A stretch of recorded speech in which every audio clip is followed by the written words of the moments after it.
चौहान के बार बार पूछने के बाद भी इसने फ़कत इतना बताया कि इसका नाम बारवंदा है और वो तवील अरसे से इस मछलियाँ पकड़ने वाली कश्ती के अंदर रह रहा है। इस रिहाइश के लिए और शराब खुराक वगैरह के लिए इसने अधेड़ उमर मल्लाह सेवक राम को माकूल मुआवजा दिया हुआ है। वो गुस्सीले लहजे में बोला, मैं जानता हूँ कि इस हरामी सेवक ने मुझसे धोखा किया है। इसने मुझे कश्ती से निकालने के लिए ये सारा ढोंग रचाया है। तुम सारे किराए के टट्टू हो। तुमने इस हरामी सेवक से पैसे लिए हैं। इसके मुंह में जो आ रहा था वो बोल रहा था और बार बार उठने की कोशिश करता था। ये कोशिश इसकी बंधी हुई टांग की वजह से नाकाम हो जाती थी। वो अपनी घर बदरी के लिए मल्लाह सेवक राम को मौरद इल्ज़ाम ठहरा रहा था। वो जानता नहीं था कि सेवक राम तो खुद गन पॉइंट पर रहा है और इसे अपनी 3 कश्तियों से हाथ धोने पड़े हैं। अनवर खान अभी तक इस बारोंदा नामी शख्स को गौर से देख रहा था। लगता था कि वो इसे पहचानने की कोशिश कर रहा है। अनवर खान अंग्रेज़ी नहीं जानता था। इसने चौहान के तवस्सुत से बारोंदा से चंद सवाल पूछे, ताहम इससे भी कोई नतीजा अखज़ नहीं हुआ। अनवर खान ने फ़रोज़ से मुखातिब होकर बिड़बिड़ाने वाली अंदाज में कहा, मुझे शक है कि 1.5-2 साल पहले मैंने इस बंदे को जुर्गा में कहीं देखा है। शायद राज भवन में ही देखा है। कोई ख़ास मौका था शायद। हो सकता है कि 7वीं के जश्न का ही हल्ला गुल्ला हो। बारोंदा नामी शख्स का शोर शराबा बहुत ज़्यादा बढ़ गया तो डॉक्टर चौहान ने सुल्ताना की तरह इसे भी माकूल मिकदार में अफ्यून खिला दी और लंबा लेटने पर मजबूर कर दिया। बारोंदा को ज़बरदस्ती अफ्यून की खुराक देने के लिए डॉक्टर चौहान, इसहाक और अनवर खान को काफ़ी ज़ोर आजमाई करना पड़ी। कुछ ही देर बाद वो शख्स नंगी ज़मीन पर पड़ा खराटे ले रहा था। ज़ोर आजमाई की वजह से इसका लंगोट उरियानी की हद तक खिसक गया था। डॉक्टर चौहान ने यह लंगोट पूरी तरह खोलकर दोबारा इसके मदकूक जिस्म पर बांध दिया। बारोंदा वाला ये हंगामा ख़त्म हुआ तो तवज्जो फिर इस बहस व मुबाहिसे की तरफ चली गई जो कुछ देर पहले अनवर खान और इसहाक के दरमियान से शुरू हुई थी। चौहान के चेहरे पर गहरी संजीदगी नज़र आ रही थी। वो मुझे एक तरफ ले गया। हम सुरंग की सुजरा नुमा जगह पर जा बैठे जहाँ 3 दिन पहले फेरोज़ और इसके दोनों साथियों ने जॉर्ज गोरा को जान से मार देने का मंसूबा तरतीब दिया था। किसी भी तरह की अहम गुफ्तगू के लिए ये बड़ी महफूज जगह थी। यहाँ छोटी सी लालटेन रोशन थी और ज़मीन पर चटाई बिछी हुई थी। इस चटाई पर मैल की हल्की सी तह थी। हम आमने सामने बैठ गए तो मैंने चौहान से कहा, मुझे लगता है कि मेरे बारे में कोई ख़ास बातचीत हुई है। कुछ ऐसा ही है, चौहान ने कहा। शायद इसहाक ने मुझ पर कुछ एतराज़ात किए हैं। चौहान ने मेरी सुनी अनसुनी करते हुए कहा, मुझे एक बात बताओ महरूज, मेरा मतलब है ताबिश, इस बारे में तुम्हारा अपना क्या ख्याल है? मेरी बात समझ रहे हो ना तुम? ये जो हुक्म जी के लोग साए की तरह तुम्हारे पीछे रहते हैं और तुम किसी भी जगह इनसे महफूज नहीं हो, इसके पीछे क्या वजह है? कुछ देर पहले होने वाली बहस के मौजू के बारे में मेरा अंदेशा दुरुस्त निकला था। मैंने गहरी सांस लेते हुए कहा, डॉक्टर चौहान, क्या मैं ये समझूं कि अब तुम्हारे जहन में भी जादू टूने वाली बातें आना शुरू हो गई हैं? नहीं ताबिश, मैं चाहूँ भी तो अंदाजे नहीं लगा सकता, लेकिन कुछ लोग ऐसा सोचते हैं। वो अपनी जगह भी शायद ठीक हैं। अब तक जो कुछ होता आया है इसकी वजह से अच्छे भले बंदे का जहन चकरा सकता है। फिर जिन लोगों के जहनों ने ऐसी बातों को पहले से कबूल कर रखा है वो तो ज़्यादा मुतासर हो सकते हैं। अभी से इसहाक को ही ले लो। ये बंदा पहले से तावीज़, गंडे और अमलियात वगैरह पर विश्वास रखता है। अब जब ये तुम्हारे बारे में सोचता है तो इसके दिल में अजीब से अंदेशे पैदा होने शुरू हो जाते हैं। इनमें से एक अंदेशा ये भी है कि तुम्हारी वजह से हम यहाँ इस सुरंग में भी महफूज नहीं हैं। हुक्म जी के हरकारे किसी भी वक्त तुम्हारा सुराग लगाते हुए यहाँ पहुँच जाएंगे। मैंने तो पहले ही कहा था कि मुझे यहाँ से जाने दें। आप सब लोगों ने मुझे ज़बरदस्ती रोका। हम अब भी तुम्हें ज़बरदस्ती रोकेंगे। ये बात दिल से निकाल दो कि मैं तुम्हें यहाँ से जाने दूंगा। लेकिन बात यह है ताबिश कि हमें हकीकत की तह तक पहुँचना चाहिए। क्या कहना चाहते हो तुम? चौहान खाली खाली नज़रों से मेरी तरफ देखता रहा। इसका जहन जैसे किसी दूर दराज सफ़र पर रवाना था। छोटी लालटेन की बदम रोशनी इस हुजरा नुमा जगह को नीम रोशन कर रही थी। कुछ फासले पर फेरोज़ और अहमद वगैरह बातों में मसरूफ़ थे। इनकी आवाज़ इस शाख दर शाख सुरंग में होले होले गूंजती थी। इस सुरंग से बाहर धीरे धीरे शाम उतर रही थी और शाम की स्याही में से थोड़ा थोड़ा हिस्सा सुरंग को भी मिलना शुरू हो गया था। चौहान ने खोई खोई लहजे में कहा, क्या तुम 2 मिनट के लिए अपनी कमीज़ उतारोगे? क्या देखना चाहते हो? कुछ नहीं, तुम कमीज़ तो उतारो। चौहान लालटेन को मेरे बिल्कुल पास लाते हुए बोला।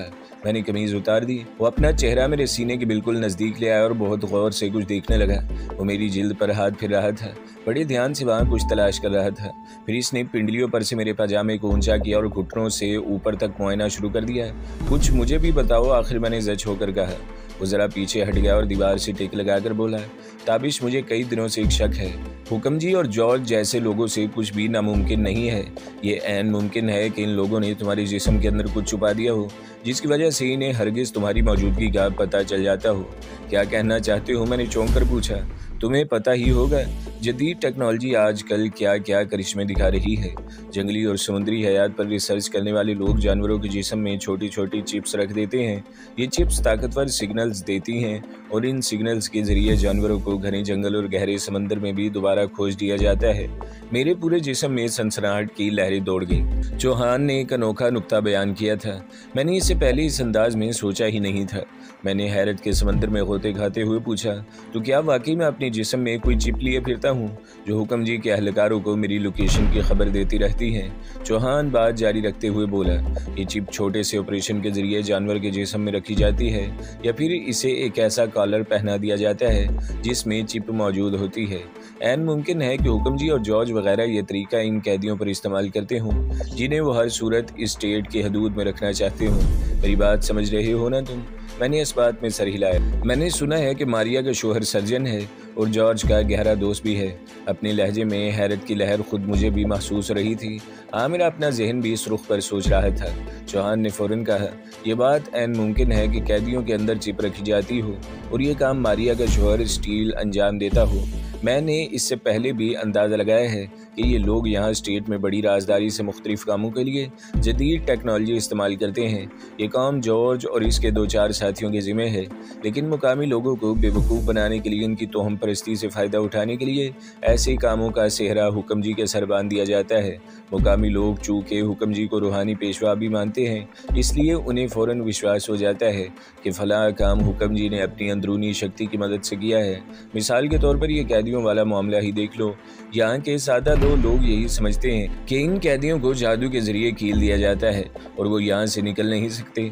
मैंने पहली बार अपने जिस्म को तहकीकी नज़रों से देखा।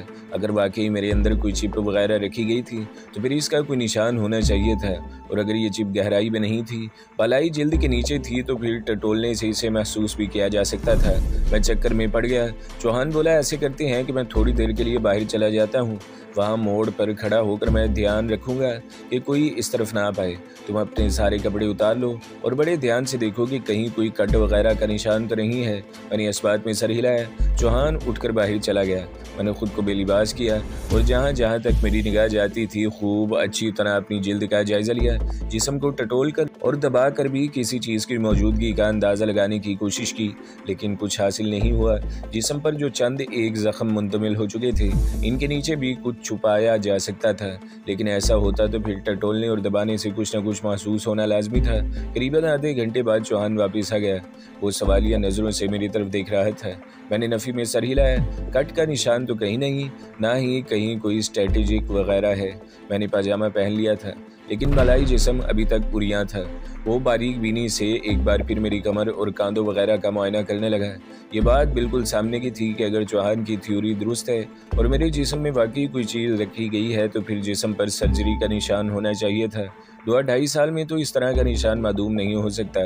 शाम से ज़रा पहले जब मैं चिटाई पर लेटा था और इसी मामले पर गौर कर रहा था, अचानक मेरे जहन में एक और ख्याल आया। जिस्म में एक ऐसी जगह भी होती है जहाँ सर्जरी के निशान छुप सकते हैं। अगर सर में किसी जगह कट लगाया जाए या स्ट्रेटेजी की जाए तो बाद अज़ाब बाल से मुकम्मल तौर पर ढांप लिया जाता है। ये ख्याल जहन में आते ही मैंने अपने सर को टटोलना शुरू कर दिया। क्या बात है, सर दर्द कर रहा है? मेरे करीब लेटे चौहान ने पूछा। नहीं, मैं एक शक निकालना चाहता हूँ, ज़रा मेरे साथ आओ, मैंने अपनी जगह से उठते हुए कहा। हम दोनों फिर उसी हुजरे की तरफ चल दिए। अजीबुल खलकत बारोंदा एक तरफ पड़ा सुराहा था। मारिया सर घुटनों में दिए बैठी थी, इसके पाँव जंजीर में लिपटे हुए थे। हम करीब से गुजरे तो इसने कुछ कहना चाहा, लेकिन हम सुनी अनसुनी करते हुए आगे बढ़ गए।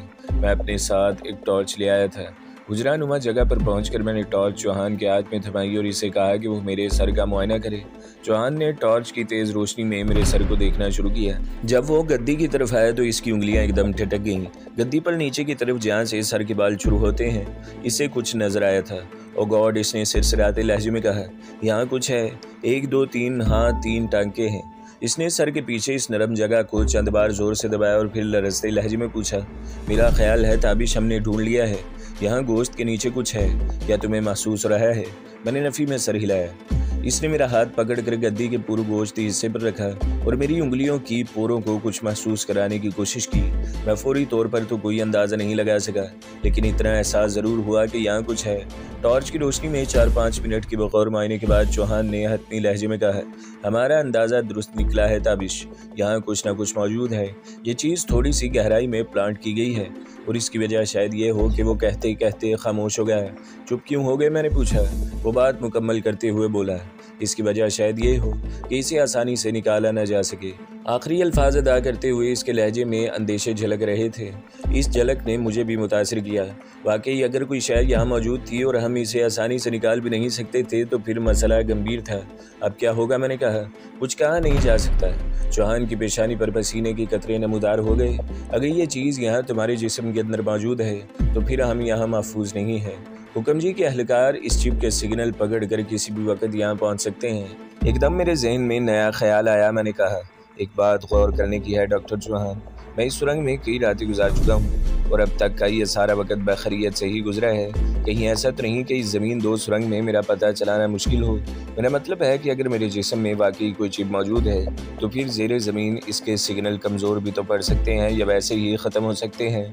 चौहान की आंखें चमक उठी। वो बोला, तुमने पते की बात की है। ये जगह जहाँ हम बैठे हैं ज़मीन की सतह से कम से कम 100 फीट नीचे है और शायद यही वजह है कि यहाँ तुम्हारा खोज नहीं लगाया जा सकता है। इसने एक बार फिर टॉर्च पकड़ी और मज़ीद तवज्जो के साथ मेरी गर्दन के पिछले हिस्से का मुआयना करने में मसरूफ़ हो गया। 3-4 मिनट के बाद इसकी लरसती हुई आवाज़ सुनाई दी।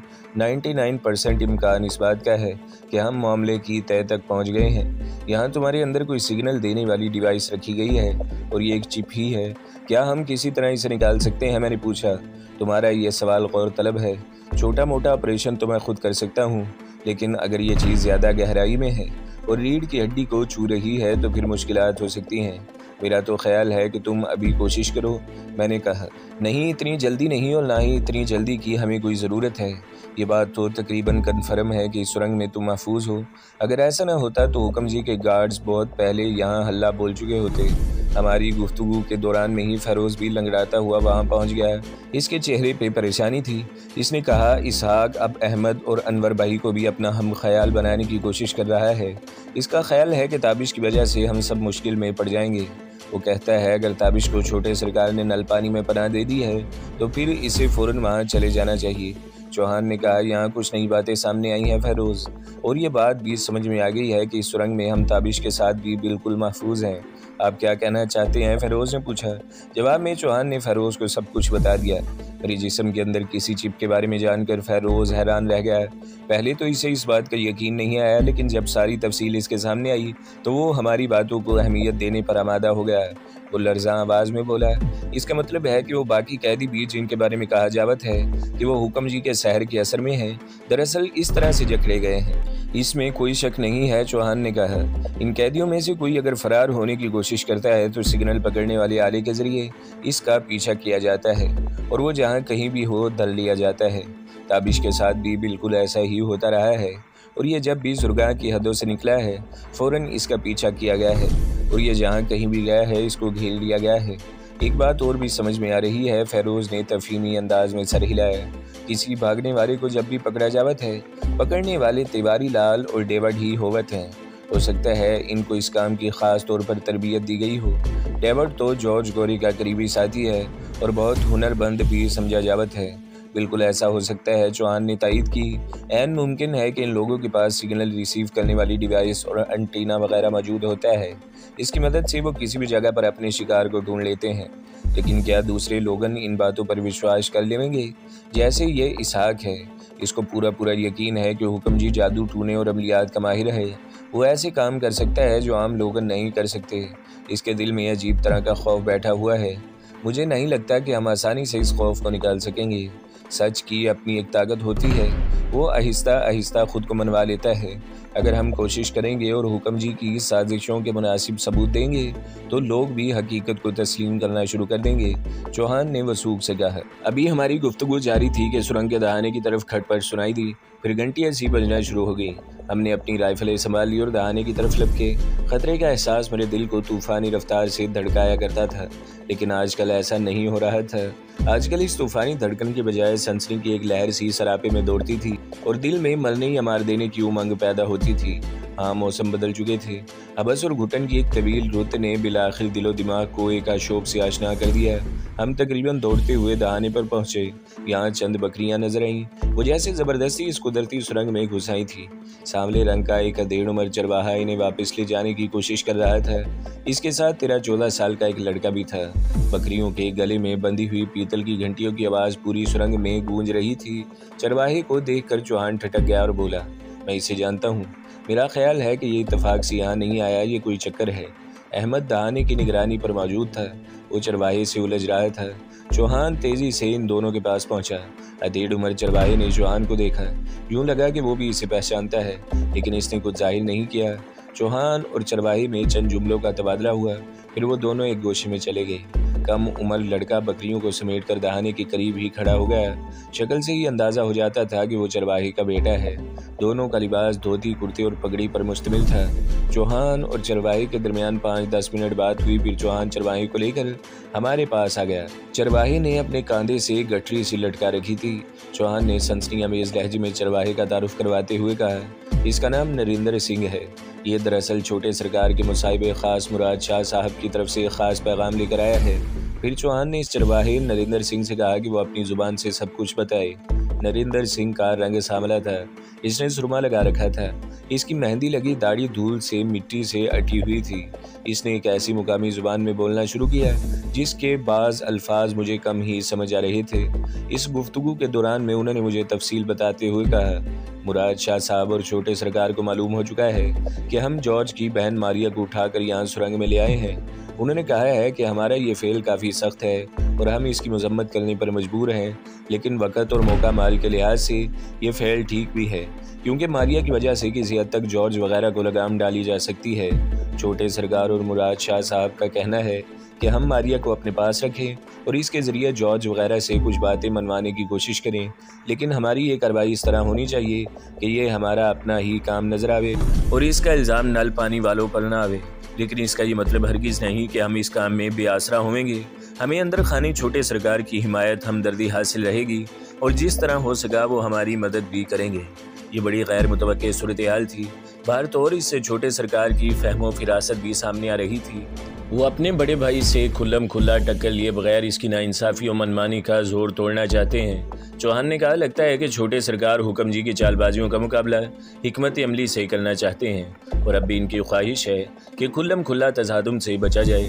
उन्होंने कहा है कि मुमकिन है कि किसी वक्त इन्हें हमारे खिलाफ सख्त रवैया इख्तियार करना पड़े, लेकिन अगर ऐसा हुआ तो ये सिर्फ दिखावे के लिए होगा और हमें इससे मायूस होने की ज़रूरत नहीं।